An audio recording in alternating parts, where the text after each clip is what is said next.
আসসালামু আলাইকুম দর্শক, কেমন আছেন সবাই? আশা করি সবাই ভালো আছেন। আমরা আজকে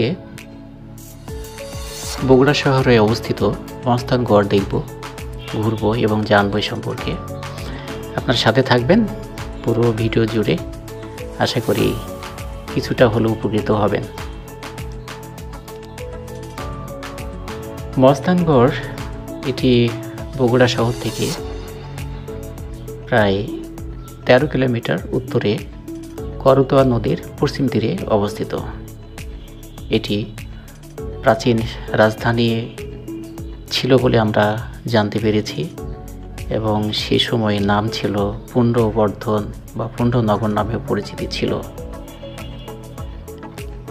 সমগ্র বাংলার সর্বপ্রধান ও সর্বপ্রাচীন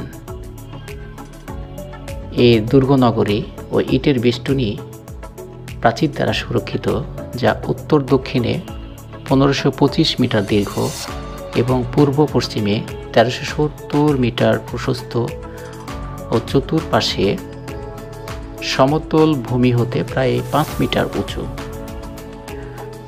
বেষ্টনী প্রাচীর ছাড়াও পূর্ব দিকে নদী ও অপর 3 দিকে গভীর পরিখা নগরীর অতিরিক্ত প্রতিরক্ষা ব্যবস্থা হিসেবে ব্যবহৃত হয়েছে। প্রত্নতাত্ত্বিক নিদর্শন হতে জানা যায় যে কয়েক শতাব্দী পর্যন্ত এই স্থান পরাক্রমশালী মৌর্য, গুপ্ত এবং পাল শাসকবর্গের প্রাদেশিক রাজধানী ও পরবর্তীকালে হিন্দু সামন্ত রাজাগণের রাজধানী ছিল। দুর্গের বাইরে উত্তর, পশ্চিম, দক্ষিণ ও দক্ষিণ পশ্চিম 7 থেকে 8 কিলোমিটার মধ্যে এখনও বিভিন্ন ধরনের বহু প্রাচীন নিদর্শন রয়েছে, যা উপশহরের সাক্ষ্য বহন করে। 1928 সাল থেকে এখানে খনন কার্য শুরু হয়। বেরিয়ে আসে অনেক রহস্য, অনেক নিদর্শন। দীর্ঘ সময়ব্যাপী ব্যাপক অনুসন্ধান ও খননের ফলে দুর্গনগরীর অভ্যন্তরে খ্রিস্টাব্দ 4th শতক থেকে শুরু করে মুসলিম যুগ পর্যন্ত প্রায় নিরবিচ্ছিন্নভাবে বসতি নিদর্শন উন্মোচিত হয়েছে। 18টি স্তরে প্রাক, মৌর্য, গুপ্ত, পাল ও মুসলিম যুগের কাঁচা পাকা ঘরবাড়ি, রাস্তা, নর্দমা, নালা, কূপ, মন্দির, মসজিদ, তোরণ, বুরুজ ইত্যাদি উন্মোচিত হয়েছে। এছাড়াও আবিষ্কৃত হয়েছে অনেক স্থাপত্য।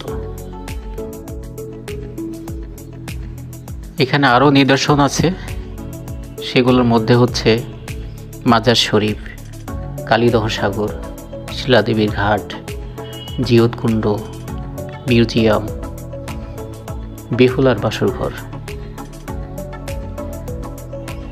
জিয়তকুণ্ড সম্পর্কে একটি চমৎকার ইতিহাস আছে। সেটি হচ্ছে যে এই কূপের পানি পান করে পরশুরামের আহত সৈন্যরা সুস্থ হয়ে যেত। আপনারা ভিডিওতে হয়তো লক্ষ্য করেছেন, আমি ভিডিওতে দেখিয়েছি সেই কূপ এবং কূপের পাশে একটা সাইনবোর্ড দেওয়া আছে, সেটা তুলে ধরার চেষ্টা করেছি।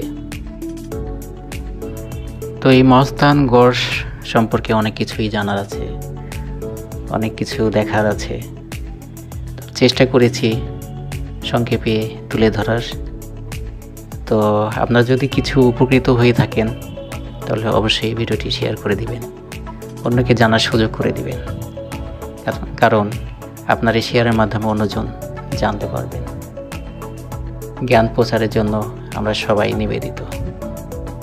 তো সবাই ভালো থাকবেন, সুস্থ থাকবেন, দোয়া করবেন আমাদের জন্য। আসসালামু আলাইকুম।